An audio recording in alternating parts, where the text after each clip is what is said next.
Un grand merci à toutes celles et ceux qui m'aident dans mon travail, en m'envoyant des liens, en partageant les vidéos, et qui m'adressent un don. Cela me touche beaucoup et me permet de pouvoir continuer à faire toutes ces traductions et ce travail de réinformation. Encore mille merci à vous tous et bien à vous.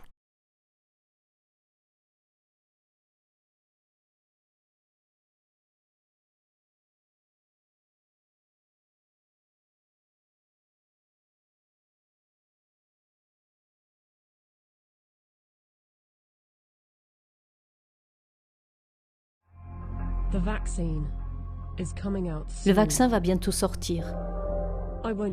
Je n'en parlerai pas. Mais je vais vous parler de la société qui le produit.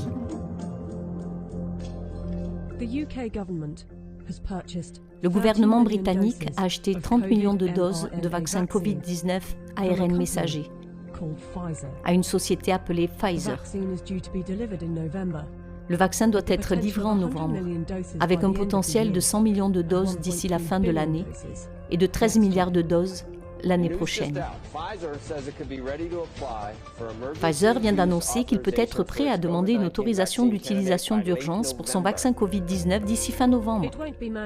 Le vaccin ne sera pas obligatoire au début, mais à en juger par les commandes importantes, un plan progressif sera mis en œuvre pour persuader et inciter les gens à se faire vacciner et imposer des restrictions à ceux qui ne le font pas, ainsi que des campagnes de dénigrement. Je veux leur dire que leur décision, ils doivent comprendre qu'elle n'affectera pas seulement leur vie, ce qui, en fin de compte, relève de leur jugement, mais qu'elle affectera la vie des autres parce que s'ils ne se font pas vacciner, ils deviendront le maillon faible qui permettra à ce virus de se répliquer. Certains diront qu'il s'agit d'une théorie du complot, alors restons-en aux faits. Le gouvernement a fait confiance à Pfizer pour vacciner la population britannique. Il est donc logique de vouloir s'enquérir des antécédents de la société en matière de sécurité et d'éthique. Après tout, elle doit être digne de confiance et se battre pour l'humanité, non ? Pfizer est devenue l'une des plus grandes entreprises pharmaceutiques du monde en achetant ses concurrents et en utilisant des tactiques de marketing agressives. Ce que je vais vous raconter ne représente que 20% de leur casier judiciaire. Sinon, cette vidéo durerait des heures. Mais vous pouvez aller sur notre site web où vous pouvez voir la liste complète. Pfizer a reçu la plus grosse amende pénale de l'histoire des États-Unis dans le cadre d'un accord de 2 milliards 300 millions de dollars avec des procureurs fédéraux pour avoir fait la promotion abusive de médicaments et versé des pots de vin à des médecins complaisants. Pfizer a plaidé coupable d'avoir fait une mauvaise publicité pour l'analgésique Bextra en promouvant le médicament pour des utilisations non approuvées par des autorités médicales. Dans les années 90, la société a été impliquée dans des valves cardiaques défectueuses qui ont entraîné la mort de plus de 100 personnes. L'entreprise avait délibérément trompé les autorités de réglementation sur les risques. La société a accepté de payer 10 750 000 $ pour apaiser les accusations du ministère de la Justice.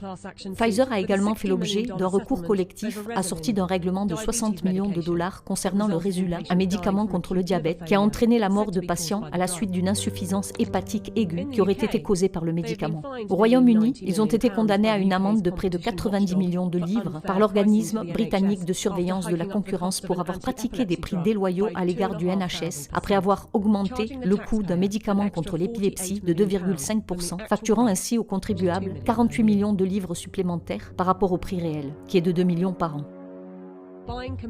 Le rachat de concurrents et la vente abusive de médicaments n'ont pas été les seuls facteurs qui ont fait d'eux le géant qu'ils sont. Les relations privilégiées qu'ils entretiennent avec les médecins et les professionnels de la santé y ont également contribué. En 2004, la filiale de Pfizer a accepté de payer 430 millions de dollars pour mettre fin à des accusations criminelles selon lesquelles elle payait des médecins pour qu'ils prescrivent son médicament contre l'épilepsie, le Norontin, à des patients souffrant de maladies pour lesquelles le médicament n'était pas approuvé. En 2010, un jury fédéral a estimé que Pfizer s'était rendu coupable de racket dans la commercialisation de ce médicament. Pfizer a révélé qu'au cours d'une période de 6 mois l'année précédente, elle avait versé 20 millions de dollars à quelques 4 500 médecins et autres professionnels de la santé pour qu'ils s'expriment au nom de la société.